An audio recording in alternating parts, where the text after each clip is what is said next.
안녕하세요. SSI 사주특별수사대 윤반장님. 저는 일남일녀를 두고 있고 현재 41세이고요. 남편과 저는 동일 전공의 의사 부부입니다. 같은 일을 하다 모임에서 만나게 되어 결혼까지 왔는데 첫 회사 모임에서 그는 남자다움이 있는 아주 매력적인 남자였습니다. 그런데 결혼 후 알게 되었습니다. 아이들 교육이며 집안일 등 저한테 탓을 하고 모든 걸 제 책임으로 돌리는 그냥 고집센 남자일 뿐이라는 것을요. 그래도 이해하고 몇 번을 참고 살았지만 이제 도저히 못 살겠습니다. 제가 그 사람의 성격을 맞추고 이해해주고 참고 사는 걸 제 남편은 모르고 있나 봅니다. 정으로 살아야 될 이유도 없는 것 같고 더 늦기 전에 이혼을 하는 것이 맞을 것 같아 의뢰드려요. 제 남편의 고집스럽고 가부장적인 저 행동은 고칠 수 없는 거겠죠? 저희 부부는 같은 의료직에 있습니다. 제 아내의 집착에 진절머리가 나서 진지하게 이혼을 고민하고 있습니다. 부부라도 항상 같이 할 수가 있을까요? 제가 무슨 바람을 핀 것도 아니고 조금 늦기라도 하면 며칠이든 몇 달이든 말을 안 해버리고 퉁해 있으니 집에 가서 조금 쉬고 싶어도 들어가기도 싫고 에너지 충전이 안 되다 보니 일터에 나가도 피곤의 연속입니다. 이렇게 힘들어하면서 같이 살 이유가 있나 싶어 의뢰드립니다. 그냥 서로 갈라서는 것이 맞는 것이 아닌가 싶어서요. 명쾌한 답변 기다리겠습니다. 나 SSI 사주 특별수사대의 윤반장. 예전에야 이혼이 흠이 됐다고 하지만 현재에 와서도 권장할 일은 아니지만 말릴 일도 아니라고 봐. 그러면 우리는 언제가 새로운 인생을 사는데 도움이 될 건지의 정도는 알려줘야 하는 것이 명리를 하는 사람으로서의 도리기에 지금부터 설명하도록 하겠다. 인간을 결정짓는 것도 시간, 인간, 공간이라면 그 헤어짐 역시 때가 있음이라 하겠지. 이혼을 안 하고 살 방법까지 오늘은 팍팍팍 짚어주도록 한다. 우선 남편의 사주를 보고 부부 갈등의 원인을 한번 찾아보도록 할게. 첫 번째, 갑인이라는 가녀지동이 눈에 들어오나? 사주를 처음 접하는 살인이 여러분들을 위해서 간단하게 가녀지동에 대해서 설명해 주도록 할게. 천간과 지지가 같은 색깔로 이루어진 일주를 우리는 가녀지동이라고 얘기를 해.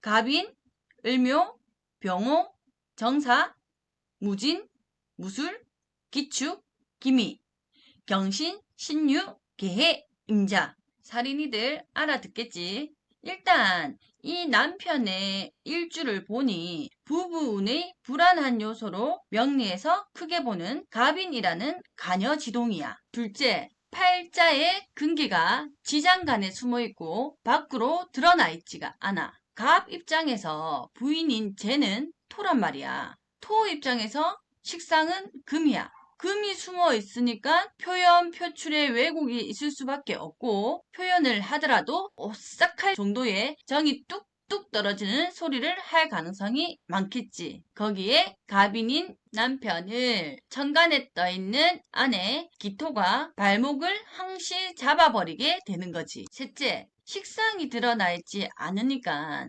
잠자리에서 불만이 있을 수밖에 없다는 거야. 부부간의 잠자리에선 적당한 액션과 표현이 필요한데 전혀 그런 것이 없으니까 이 남편 입장에서 아내에게 불만이 있을 수밖에 없는 거지. 그러면 이 부부의 갈등이 깊어진 해는 언제일까? 이 남편이 강력하게 쓰는 도구는 식신사화를 아주 강력하게 쓴단 말이야.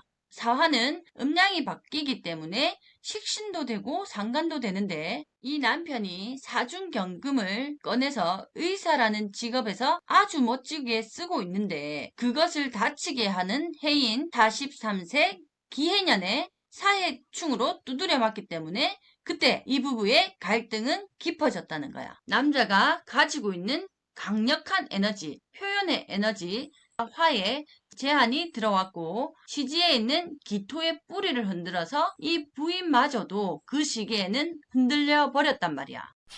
다음 부인의 사주를 보면서 좀 더 구체적으로 살펴보도록 하자. 첫째, 인계수는 토를 관으로 쓰다 보니 진술, 충미 모두 자신의 관이 되잖아. 네 개가 합을 해가지고 100점이 나오다 보니까 남편이 아무리 잘해도 부인 스스로 불안함을 느끼게 되는 거야. 관의 불안정으로 계속해서 잡아놓으려 한다는 거지. 둘째, 해월의 임수는 아주 응축을 하는 성질을 가지고 있어. 거기에 식상이 지장간에 숨어 있다 보니 표출을 하지 못하고 본인 스스로 속으로 옹알이를 할 때가 많아지는 거지. 그래서 이 부인 입장에서 언제 이혼을 해야겠다는 생각이 들었을까? 경자년이 들어왔을 때부터 자유파, 자진합수, 좌우충으로 여러 가지 변화가 생겨버렸어. 거기에 41세 유축 합의되면서 자신의 정신세계가 아주 강해지는 때가 와버려. 그런데 그때 축진파를 하니까 해자축의 시기에는 둘 다 안정된 삶이 어려웠다는 거야. 이렇게 이 사주가 부부가 될 수밖에 없는 이유는 자식이 사주에 둘 다 숨어 있어. 자식이 살아 있는데도 지장간에 숨어 있으니까 부부의 인연으로는 응당마땅하다 할 수 있지. 옛말에 남자는 재물을 숨겨놓고 명예는 맞박에 붙이라는 얘기가 있어.